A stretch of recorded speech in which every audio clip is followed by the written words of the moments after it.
The New Warehouse Podcast, hosted by Kevin Lawton, is your source for insights and ideas from the distribution, transportation, and logistics industry. A new episode every Monday morning brings you the latest from industry experts and thought leaders. And now, here's Kevin.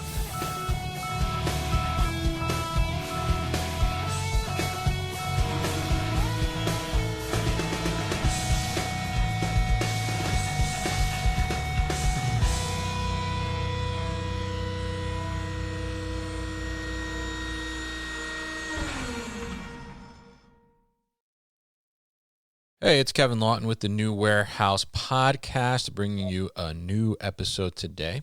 And on today's episode, I got two guests with me. I have Steve Castle, who is the Director of Sales and Marketing at AutoQuip Corporation.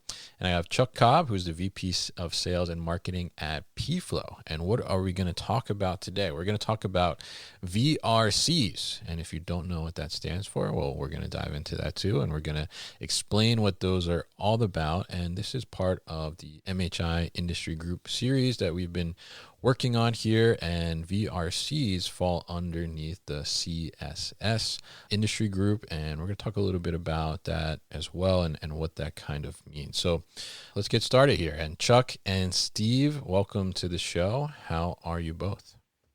Great. How are you? Thank you for inviting us. Definitely. Happy to get you both on. Happy to be talking about this and diving a little bit more into this. So I think we want to kick it off here as I teased a little bit. VRC, what is that exactly for people that are not familiar? So Chuck, why don't you kind of tell us a little bit about what VRC stands for and what is that really? Okay, a VRC stands for Vertical Reciprocating Conveyor. It's a fancy word for a freight lift or material lift, as several people refer to them as in our industry. Basically, they came about in the early 70s, and at that point they were not allowed to go straight vertical. They had to go at an incline. So flow at that time, we kind of took it on ourselves to battle the elevator industry, because the elevator industry did not want us to go straight vertical. They wanted us to go at an angle. And that's the reason we were going at a 15-degree angle. We fought the code and got it, and finally won in court that, basically the judge said, well, if you're pregnant, you're pregnant. So if you're going up, you're going up. So What difference does it matter if you're going straight or at 15 degrees? And that's kind of the way. And then, other companies joined in. AutoQuip came on board. Several of the other people that build them today. We have three basic other competitors that, manufacturers that build them today. But that's basically what it is. I mean, it's not, most people think conveyance is normally horizontal conveyance, not necessarily vertical. So that's how the industry basically got started. Interesting that history too on, the kind of fighting against the elevator industry. Actually, that's pretty interesting. So I guess tell us a little bit too about, because the VRC too is now like a subset of this CSS, which is Conveyor and Sortation Systems Industry Group, right, within MHI. So tell us a little bit about, I guess, the tie-in there and why is there like a specific subset under that industry group for VRC? Well, the basic reason for the subset under it is because our industry is not as large as the horizontal industry. We basically have 5 people that build VRCs, where the horizontal conveyance industry is, I don't know, Steve, pick a number of 100 times our size. Right. A lot more members in that group, sure. Yeah. Huh? A lot more members in that group for sure. Lot more members in that group. And dollars spent every year on horizontal conveyance versus vertical conveyance. So. But anyway, that's the reason we're up underneath that group. We're just not a large enough group to have our own section, I guess is the word. Gotcha. Okay. All right. And that makes sense, definitely. And, I think, when you look at these VRCs, right, or these vertical reciprocating conveyors, and as you mentioned, Chuck, basically a freight elevator in a sense, right? Tell us a little bit, Steve, when you look at these from an operational perspective, what are some of the benefits of these, and where do you typically see them being installed? What type of applications, what type of operations are typically putting these in place, and for what reason? Well, obviously, the number one application for a VRC is to move material between levels. It could be 2, 3, 5, however many levels that the material needs to be moved to and from. But the primary difference between vertical reciprocating conveyors and some of the other conveyor types is that we typically have a singular platform that moves between those levels, and the reciprocating means that that platform moves back and forth. And there are other types of vertical conveyors that might be continuous, where you might have multiple platforms that reciprocate between multiple levels. But the thing that's unique about the VRCs, I think, is that the code that we designed to B20.1 for VRCs, that subsection actually is designed so that you can manually load the platform. So if we have a platform where someone is pushing a cart on, or pushing a pallet jack, or whatever the product is that they're loading, they're manually rolling that onto the platform. So the guarding that's required for that lift is different than it is for a typical conveyor, where a typical conveyor may not have any physical guarding around it. The VRCs that we manufacture all have specific types of guarding and interlock gates at all the landings to keep someone from falling off an opening, or to keep someone from walking underneath the platform as the lift comes down. There's some very specific guarding that's called out in the codes that we all participate in developing. Beyond that, I guess in the vein that we really want to focus on today, in automation, the guarding that's required for that is different than the guarding that's required for a manually loaded VRC. And in some states, they recognize the B20 code for vertical reciprocating conveyors. But if it's not manually loaded, meaning if it's fed by a conveyor at all of the landings where you don't physically walk on to load the platform, Right. then they don't even necessarily apply the B20 code. So there's quite a bit of difference depending on the application, what codes are required, what guarding is required, what controls we supply. And so there's a lot of variations depending on the application, the type of lift that we use, and the type of guarding that we provide. Interesting. And Chuck, do you want to add anything to that? Yeah, well, Steve hit it right, right on the head. The only other thing that I'd add is, now, and then there's the third aspect of this is when we start moving AGVs, or automated guided vehicles, or we're doing stuff in what they call ASRS type systems, where right. It could be ASRS is kind of a little to us is a little bit broad spectrum, because most of the ARS guys have their own vertical conveyance in it, but we do a lot of working with other integrators that have the AGVs or RAF systems, or different types of these automated guided vehicle, or feeding it at multiple levels above the floor that have no people up there at all. It's just some type of conveyance up there, be it an AGV, or some people call them rafts, some people call them, just 10 or 15 different acronyms that people use for them. But so, that brings another type of guarding into play, because at that point, if there's no one up there, we don't have to have pretty much any type of guarding. Whereas, even as Steve was saying, some of the states don't require any guarding other than a 3-foot, what OSHA would require, a 3-foot guard on each side of the entrance of the conveyor, so that people can't get their hands into the shaft way, so to speak, or to the, to where the lift is actually moving up and down.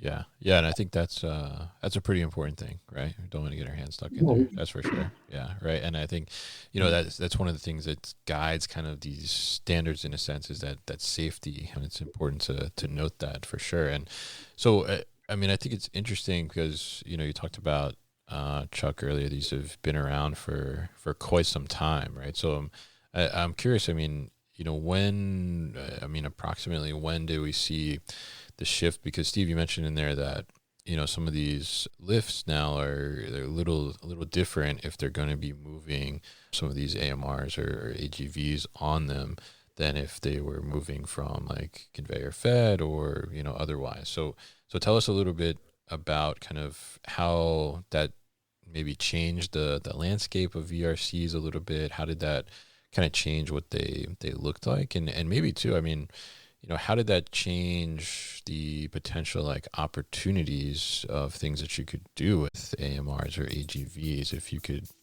move them around to different levels and things of that nature? We'll be back after a quick break. I hope you're enjoying this episode. Do you want more warehouse content delivered to your inbox? Sign up for our new email series called Warehouse Wisdom Wednesday to get an educational series of emails on warehouse basics delivered directly to you every Wednesday morning. Find the sign up link in the show notes. Yeah, that goes back quite a few years, but there's some real large distribution companies that basically develop their own AMRs for use in their distribution sites. And we worked early on with several of those companies that were developing the AMRs. So not only were we designing the platform for the lift to handle the AMR traffic coming on and off, the AMRs themselves have different designs, where some of them are just guided by a QR code on the floor. Some of them are guided by tracks, and they just run in 2 or 4 directions specifically. So sometimes we'd integrate the track system onto the lift platform. Sometimes we would just design the platform to allow the space for the AMR to come on along with its load, so the platform could be sized for a larger load depending on whether it's a pallet or whether it's a big slave skid or what it is. But then once it's on there become concerns about, well, at levels 2 through 5, there's no personal access, but at level 1, there's a picking area that's close by. So when the lift comes down, we do have to guard this space. And because we know that AMR is going to be coming in and out of the lift, we have to protect that zone, because someone could physically walk around and walk into an area that they're not supposed to be.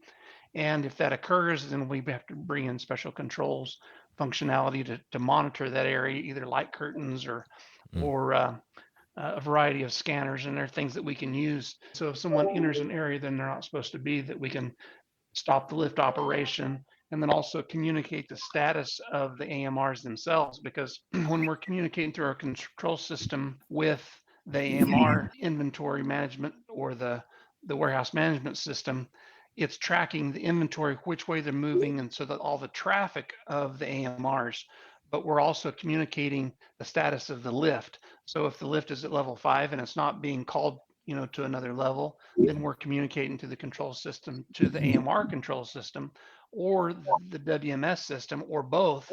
And we kind of focus on being as involved in that as we can, because it makes the most use of the lift, but it also makes the best of managing traffic, so that we're moving the lift not just to the right level, but also communicating with the AMR so that there isn't a loss of communication, although the AMRs primarily operate wirelessly. So it can become a dangerous situation if the lift is not at a level and the AMR accidentally drives into the shaftway. It can actually drive off into a floor opening when the lift's not there. So communication of the controls is really critical. And then there's additional features that we can include on the lifts themselves. We've done some that have restraining devices on the platform, so when the AMR comes on, we actually lock around the opening. And then we also have done some projects where when the lift is not present at that level, we have blade stops or some kind of a physical barrier, so that the AMRs, even if they received a wrong control command from the AMR control system, that we haven't created a hazard by having the lift not present at that specific levels because, again, we don't have gates like you would in a manually loaded application. Interesting. Yeah. Yeah. And I think, obviously we don't want any AMRs falling from the sky, right? I guess it makes sense. So, No, yeah. So, not a pure price ticket for sure. yeah. Right. Yeah. Yeah, I mean, that's very important, right? I mean, to have that communication and make sure that that's flowing, right? Especially because, like you said, there's no gates in that instance, and making sure that those kind of safety stops are in place too if they need to be triggered for whatever reason, and to prevent things like that from happening. So I mean, very interesting there, because I think that it's kind of, you go back to looking at an operation, and I know, was being a previous operations manager and a warehouse manager, we look for additional space in the warehouse, right? We look up, right?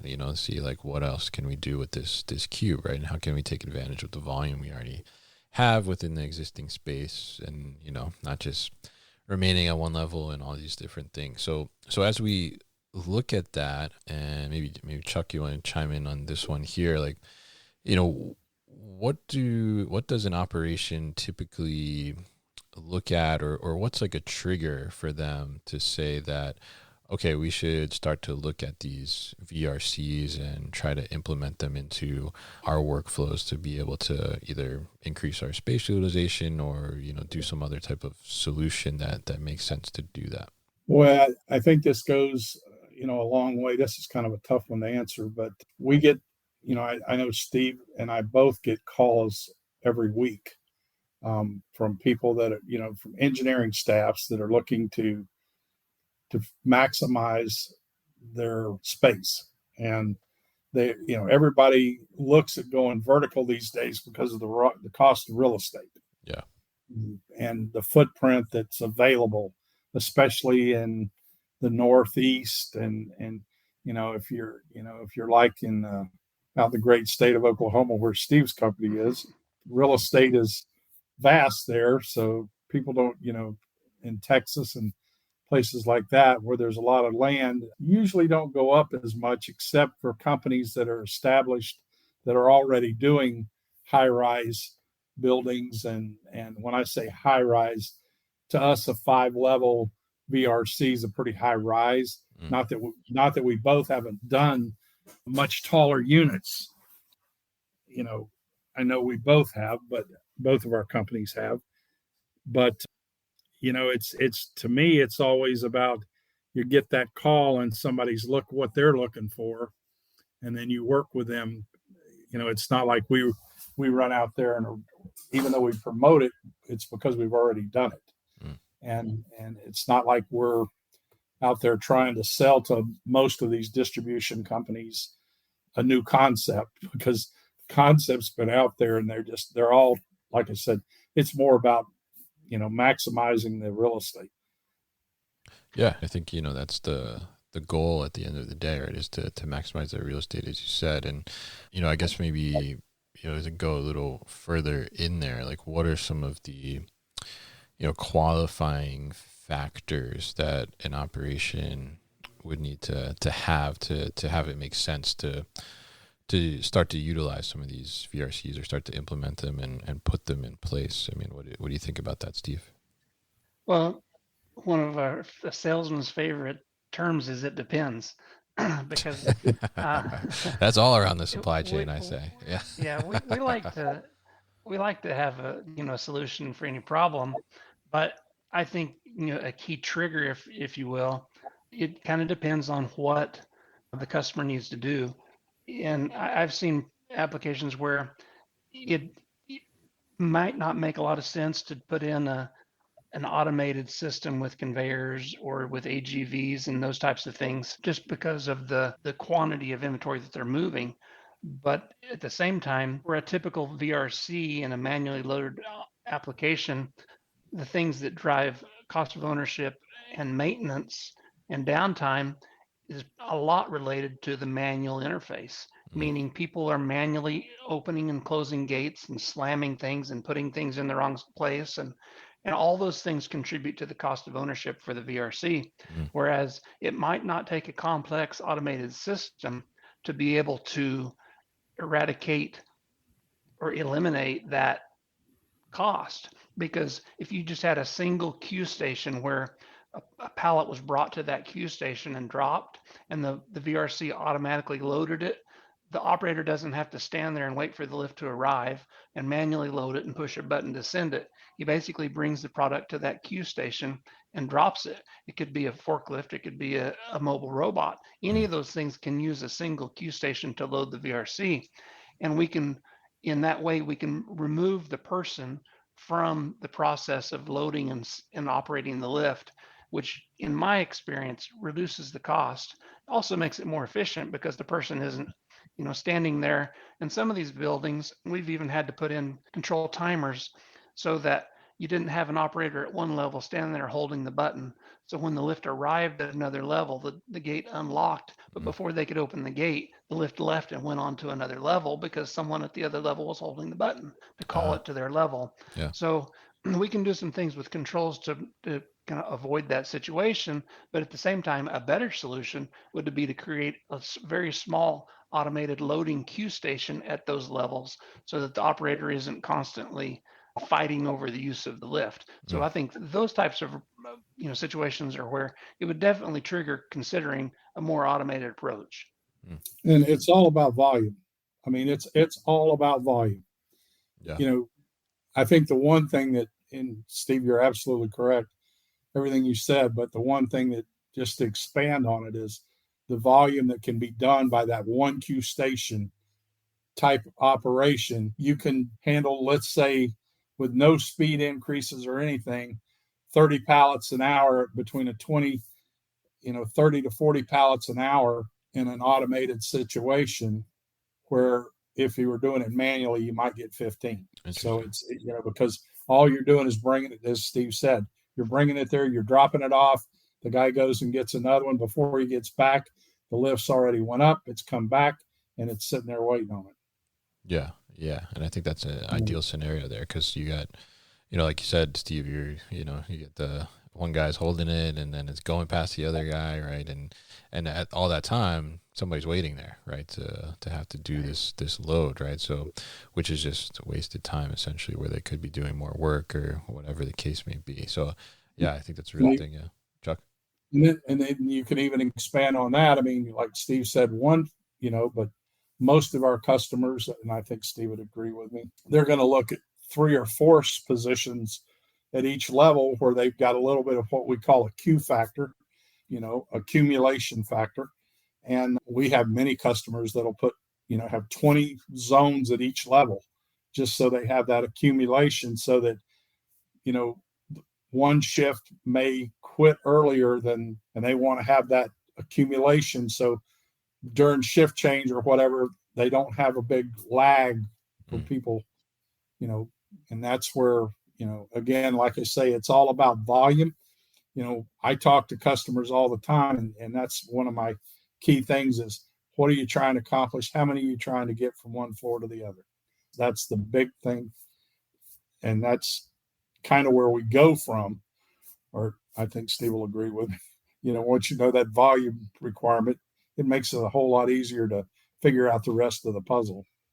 Yeah, absolutely. And I think that makes sense on the volume and the throughput side too, of like how much you're going to be moving through there to kind of figure out the right size, right? And how you're going to put the solution together to make sure that not only it's going to accommodate you now, but, accommodate you hopefully, into the future a little bit as well there too. So I'm curious, I mean, do you see where a lot of these VRCs are being implemented in like a brownfield environment, like existing buildings where they're putting in new types of solutions or trying to maximize that space like we talked about before? Do you see more being included into new like greenfield, highly automated buildings that are coming online? I think it's both. They're building new warehouses constantly. Yeah. But I've also seen we've had a few recurring customers where they might have an existing warehouse that was all manually stocked, multiple racks, all manually stocked with forklifts. And because of maintenance and hazards of high level storage and the density, they've they basically tore out all their manual rack storage positions, and they've installed 5 levels of a resin deck or some kind of a rack supported mezzanine that might have 5 levels in it. And with that, they can basically, if there's consistency in the product as far as the storage space, but we've also set it up so that at levels 2, 3, and 4, they can store product that's 7 feet tall, but at levels 4 and 5, they can only store products that are 60 or 48. So the additional things that we do whenever the product is brought onto the lift by the AMR is we measure the height of the lift or the height of the load with a series of photo eyes at different heights and say, okay, if the load is below this height, then we can store it at this level. If it's above this height, then it can only be stored at this level. So we provide feedback through the control system to measure the load where it can be stored, and then to basically limit what level the lift goes to based on what we know. So it's kind of a double check. We know the load can only go to a certain level because of the height, but we give feedback to the AMR controls or the WMS system as far as monitoring the load itself and where it's going to be delivered. So I think it's very interesting, and I think that's great too. I mean, the technology being able to recognize that through a photo eye, right, the height level, and making sure that it's not getting dropped off at the wrong level where it can't fit, essentially, right? And that's that could be a headache, I'm sure, if that would happen. So very interesting there, and interesting to learn about these VRCs and kind of how they're being implemented from where they are from like a manual loading perspective versus the automated and AGV AMR integrations that can happen there as well. Now, if we look to kind of the future of VRCs, I mean, how do you see kind of VRCs evolving? What more can be done with them, or what other types of technologies do you think that they're going to start to get integrated with too, as well as our industry continues to evolve? Well, I think one of the things that we're going to see more, and when we've started doing some of it, and I'm sure Steve's company has too, we've actually had quite a few loaded with robots. And when I say robots, I'm talking about the stationary robot that picks and sets and actually builds the pallet right on the lift, rather than it being transported by an AGV or by a conveyor. So, I mean, I don't know. That's a tough question, because I don't know. At least I feel that every year some new request in technology comes out. But I guess the biggest thing right now is that I see is safety, and that, as Steve said, it's control based. We're getting more and more requests from our larger customers about. I would have never dreamed that some of the requests that we get at this point from a couple of our customers about the amount of controls that we have to meet.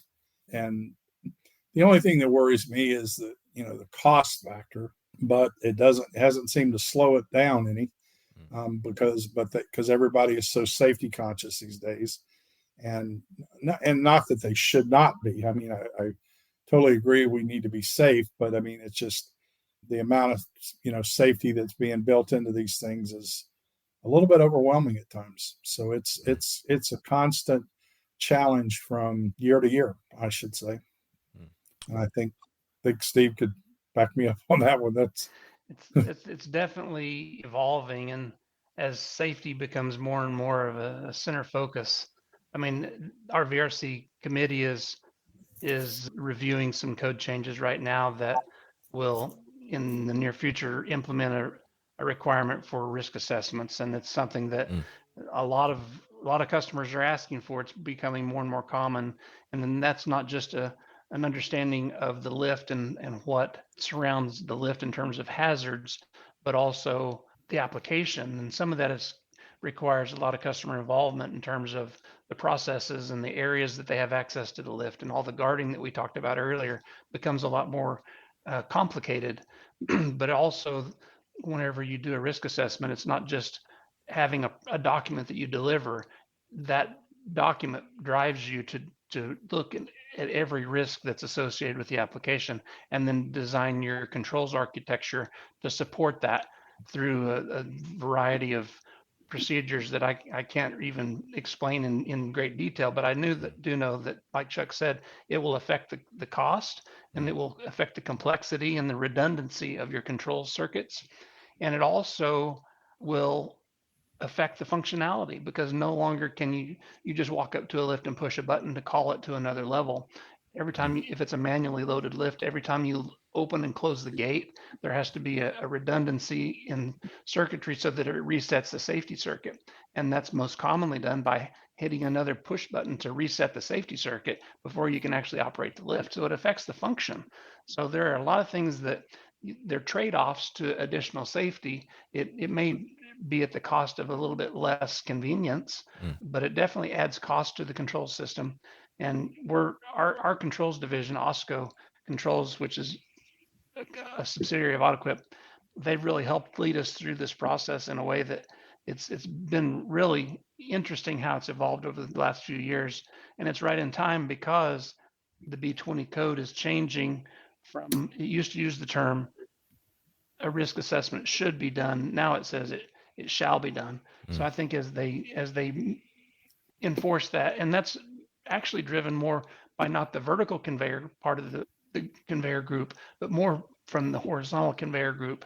And so it's going to affect all of us over time, but it's Absolutely. definitely requiring new technology and new ways of looking at a lot of problems that we've solved in the past mechanically, where some of these we're having to solve electronically. I agree wholeheartedly, and that's not a. It is more difficult to deal with. I used to like to figure out the mechanical problems. The electrical problems are a lot harder. Yeah. And as Steve said, we as a group, but our director of engineering sits on that B20.1 code committee, and he keeps us, keeps the industry abreast of what's being required, and that is one of the big challenges moving forward. But it's going to continue that way. It's not going to. I think that in the future we will see more automation. I just don't know exactly what the next step in automation. I don't think we've fully got to the point where AGVs and AMRs are, and robotic arms are totally integrated yet. So I think that we probably, and this is an old guy guess, but as I'm tailing out my career, I think we probably got about another 5 years before we see a lot more requirements for it. Now that's just a guess. That's not anything that I've read or anything else. I'm just going by my experience in the industry after 30 years about how things kind of cycle through. But I'll call it an educated guess. Got it. Yeah, I think over time we see kind of waves in automation. This kind of, someone starts doing this for a while, but I think it has to prove itself out. And I've seen, I've heard of people that go in and do a wholesale changeover to automation and end up backing up some and changing some things. And I think it's great to prove things out before you do them wholesale across your whole company network. But I think it's, if our lift designs haven't changed dramatically, but there are features that we have added and created and developed just specifically for AMRs, because an AMR, when it's pulling off at a level, isn't as critical, or it's a lot more critical than a pallet jack or someone that's loading a box on manually. So the alignment of the platform with the landing level or the tracks that we're aligning with becomes a lot more critical. And so the normal carriage float that we designed for can't occur. So we're even adding a variety of mechanical locking systems to lock the platform exactly to a specific position every time it comes to a stop. And the controls it takes to do that are far more complex. So we're using a lot of redundant feedback, not just an encoder on the motor to operate the varying speed of the motor and the position of the lift, but the platform itself having a secondary feedback and mechanical locking to align more accurately with the floors. And those are things that were developed specifically for AGVs and AMR type applications, where in the past with like roller conveyor and things like that, we've always handled, it wasn't necessary, but it is necessary for these types of interfaces. Yeah, where a half inch used to be okay, now it's a 16th or an 8th. That's right. I mean, they want an 8th or a 16th. A half inch is, oh no, we can't handle that. Oh no, That's right. that won't work. Yeah. I mean, I think it's a very interesting perspective because it is the more technology comes into the industry, like the more precision there needs to be, right? The more electronics, as you mentioned, are getting involved, and kind of the more complex everything around the technology becomes as well, that needs to support it and integrate with it and be a part of that. So very interesting learning about the VRCs today from both of you guys, and also learning about kind of, the development and evolution of them, and also now looking towards the future and what's happening as other technologies are starting to surround them and become integrated with them and a part of them as well. So I really appreciate you both joining me on the show today and talking about this topic. If people are interested in learning more about VRCs and I guess getting in touch with the industry group itself, what's the best way to go about doing that? Well, the industry group, they can look at the MHI website. That would direct them to the manufacturers that are involved in the MHI, participating in the code development and the standards. And we all have links on the MHI website, either to the PFlow or to AutoQuip, and all the other manufacturers are listed there as well.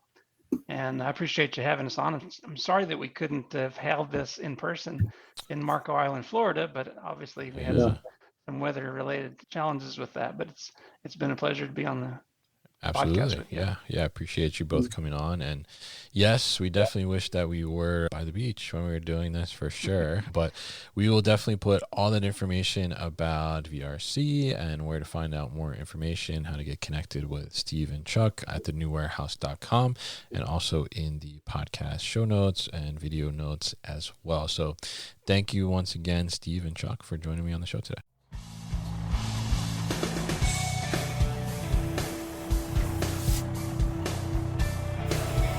You've been listening to the New Warehouse Podcast with Kevin Lawton.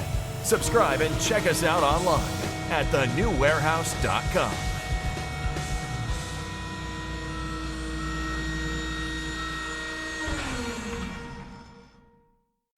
Enjoyed this episode? Make sure you are subscribed to the podcast, and for more content from the New Warehouse, find us on LinkedIn and YouTube. Links to subscribe can be found in the show notes, and for everything The New Warehouse, head to thenewwarehouse.com.